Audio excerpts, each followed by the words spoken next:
Page 157. And yesterday we'd left the islanders' village had gone on fire over in the next bit of the island, and we'd left Wendy claiming that it might be an accident, so not really to worry about it. Here we go, she whispered, and I, for one, don't believe in ghosts and that sort of thing. Thank you for your contribution, Wendy. The flames died down, but for over an hour the castaways stood in huddled white-faced groups, watching the yellow glow beyond the mountain ridge. At last this too began to fade away, but then began the most sinister sound that any had yet heard upon Castaway Island. Dom, dom, dom. Dom, dom, dom. It says D-O-M, D-O-M, D-O-M, and then dots in between. I'm just reading what's written, and it can't be any more sinister than Robert Nerton's bugle practice.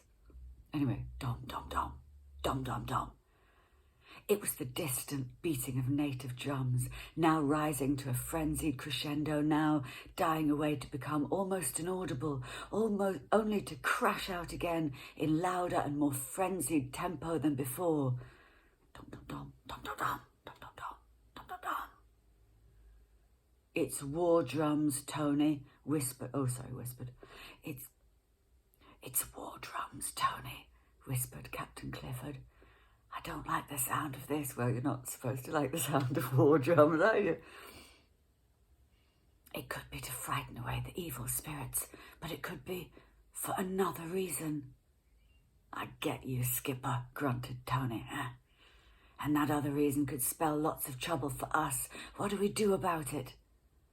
Captain Clifford gave a helpless shrug of his shoulders.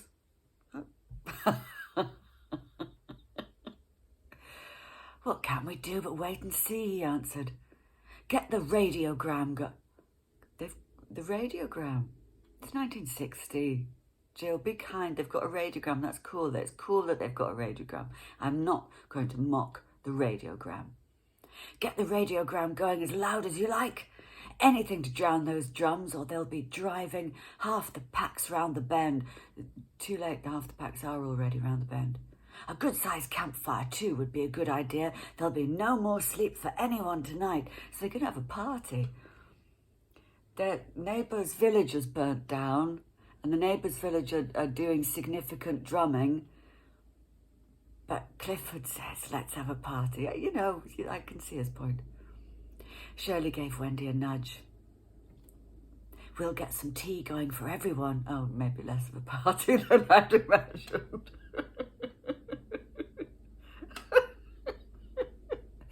Where did that drinks cabinet go? Oh, I think Sound took it. We'll get some tea going for everyone, she said. We'll make it in the galley, it'll be quicker, and there doesn't seem much point in saving the juice in the batteries now. No.